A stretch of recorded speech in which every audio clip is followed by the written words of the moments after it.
Une chose qui m'apparaît en commun avec les deux histoires de vos approches, c'est la qualité de l'écoute.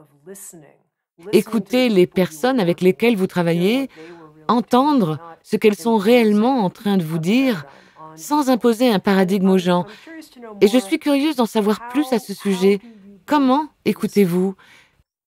Comment décrivez-vous cela? Qu'est-ce qui se passe en vous? Pourquoi ne commencerais-tu pas, Gabor?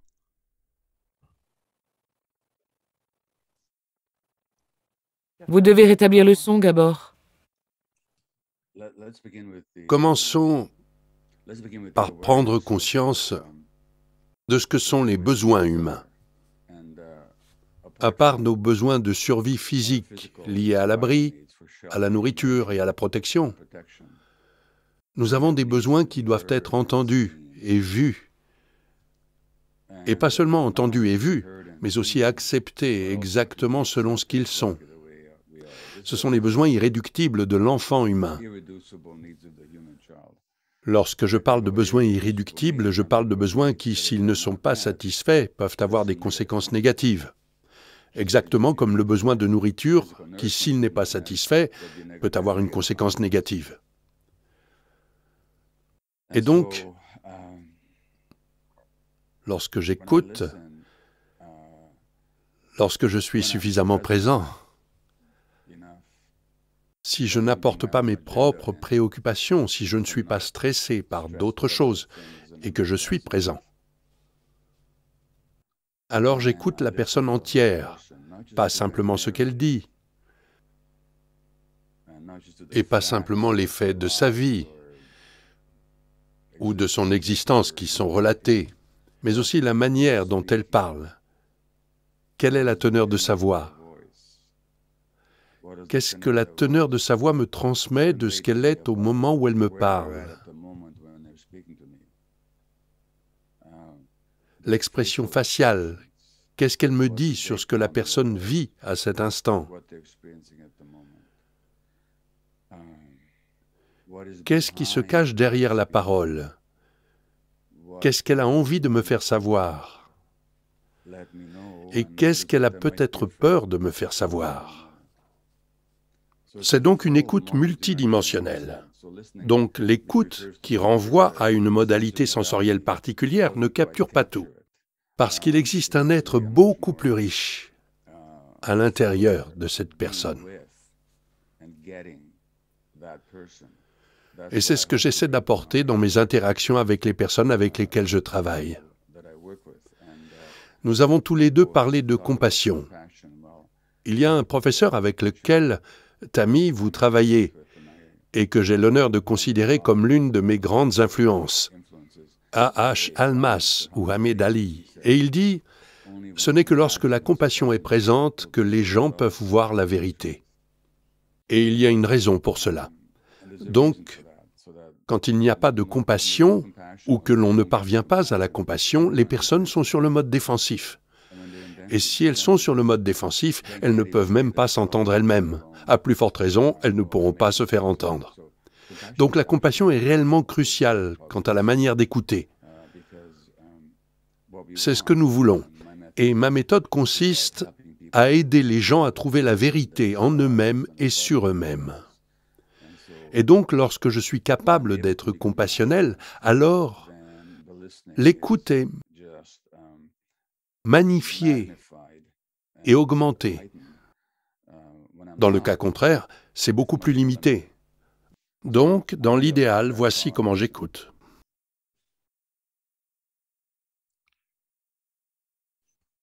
Je peux y aller? Oui, je vous écoute, Dick. Cela ne va sans doute pas vous surprendre, mais je dirais quelque chose de presque semblable à ce que vient de dire Gabor. À un moment, tu as dit « j'écoute pour entendre qui parle ».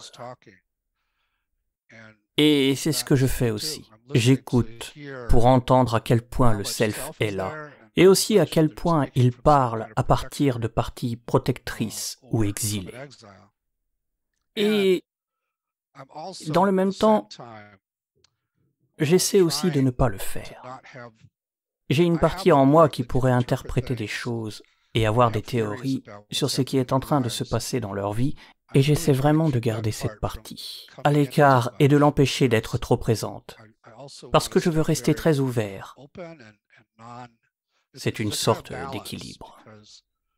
Car je suis d'accord, il est important d'écouter derrière certains mots et d'essayer de voir la douleur qui oriente un peu ce que ces parties sont en train de dire, tout en essayant en même temps de ne pas faire trop de suppositions.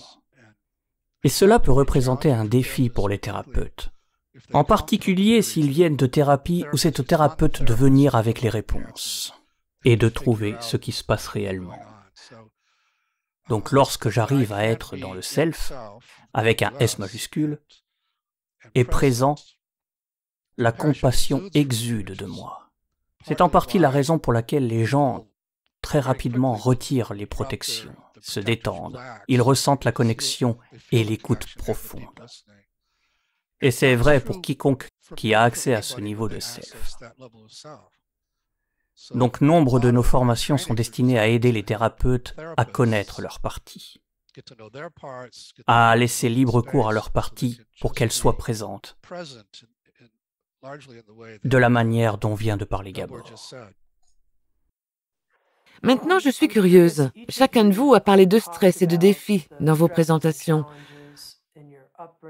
Dick, je crois que vous avez évoqué le fardeau de l'inutilité que vous avez porté jusque dans votre vie adulte. Et Gabor, vous avez parlé de l'attitude défensive qui vous a marqué jusqu'à votre âge adulte. Qu'en est-il de vos avancées personnelles dans la compassion pour vous-même? Comment ça a marché pour chacun de vous pour devenir compassionné envers vous-même dans votre propre processus d'évolution? Tout d'abord, je voudrais simplement dire que moi aussi j'ai eu une charge.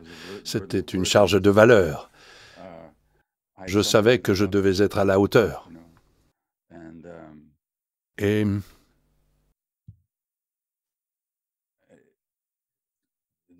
il y a quelque chose en moi qui a toujours su que je devais apporter ma contribution au monde.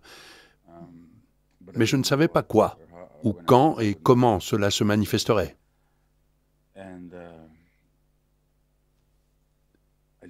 Juste pour ajouter quelque chose, moi j'avais peut-être le fardeau opposé.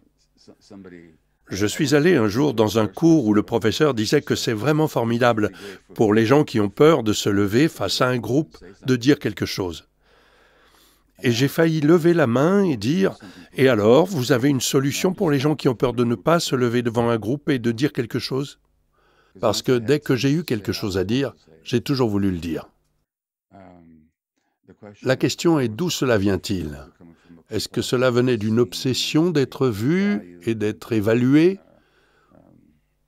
ou d'être considéré comme spécial, ou est-ce que cela venait d'un appel à contribuer? Et cela m'a pris longtemps pour séparer les deux. En termes d'autocompassion, très progressivement. Je ne pense pas que j'ai eu un moment. Bon, vous savez quoi? J'ai effectivement eu un moment avec l'expérience psychédélique une fois, la première fois que j'ai pris de l'ayahuasca et que je suis entré en contact avec le pur amour. Je pense que cela a dû être ma première profonde expérience d'autocompassion. Ça n'a pas duré. Ces choses ne durent pas nécessairement, à moins de les intégrer, mais j'ai compris. C'était une chose réellement progressive. Pour moi, je devais vraiment développer ou approfondir ma compassion envers mes patients, qu'ils souffrent d'une addiction, ou qu'ils se tuent avec de l'héroïne, ou du fentanyl, ou le sida, ou quelle que soit leur maladie ou leur détresse mentale. Si je devais les aider, je devais être présent pour eux avec compassion. Ce n'est que progressivement que j'ai été en mesure d'orienter cette compassion vers moi-même. Donc pour moi, c'était plutôt comme venant de l'extérieur vers l'intérieur. Et même ça, c'est un défi. Si je me plante dans ces conversations avec vous deux aujourd'hui, je serai très dur envers moi-même pendant un moment. Et il faudra que j'en sorte. Je devrais me frayer un chemin vers une position de compassion, donc ce n'est pas automatique. C'est là, et je sais comment l'utiliser. Mais c'est loin d'être automatique pour moi, parce que j'attends beaucoup de moi-même.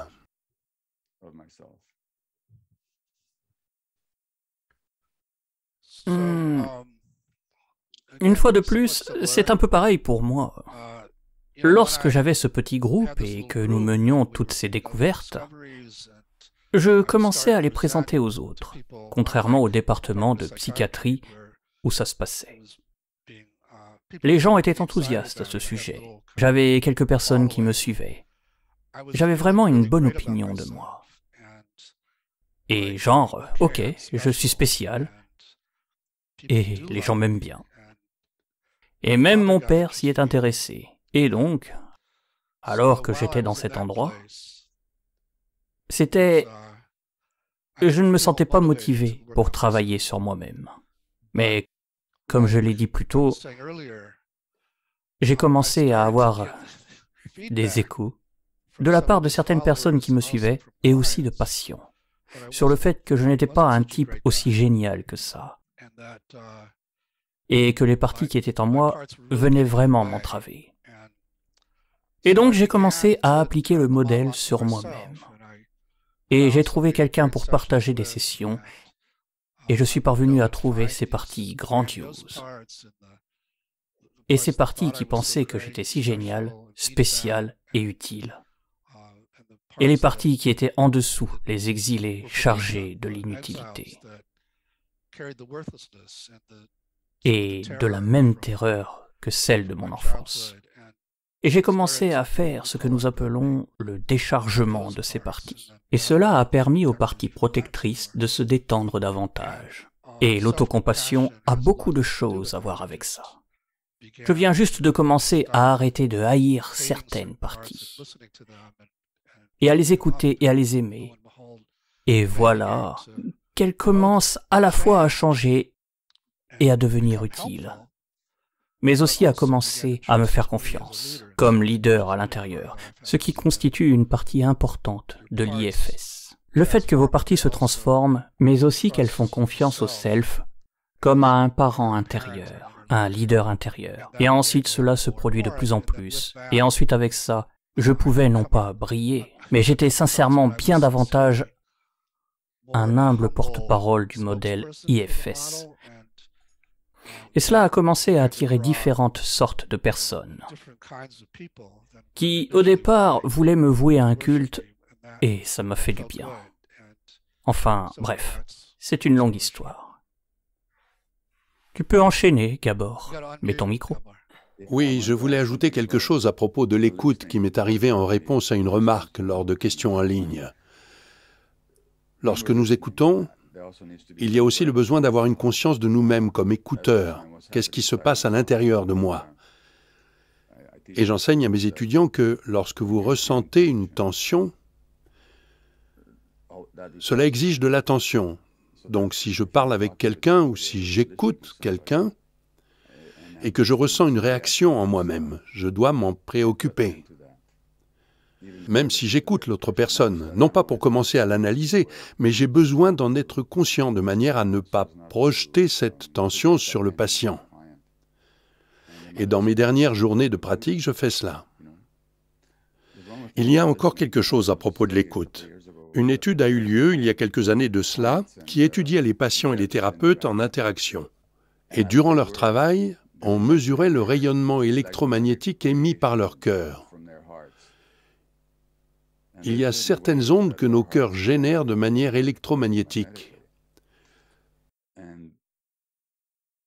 Le patient et le thérapeute n'étaient pas conscients de ce qu'émettait leur cœur, parce qu'ils n'ont pas regardé l'enregistrement graphique, mais les expérimentateurs l'ont fait. Il s'est avéré que les moments où les rayonnements électromagnétiques étaient synchronisés, en d'autres termes, quand ils étaient sur la même longueur d'onde, c'est aussi lorsque le patient et le thérapeute ont rapporté subjectivement qu'ils avaient ressenti une plus grande sensation de connexion. Et ce qui est d'autant plus intéressant, c'est que cette congruence s'est produite davantage lorsque le thérapeute écoutait que lorsqu'il parlait. Ce qui est radicalement le contraire du modèle médical courant, quand je suis un expert et que c'est moi qui vous dis ce qui se passe. Je voulais ajouter ce point au débat, la conscience de notre propre corps lorsque nous écoutons, et aussi la congruence avec le patient.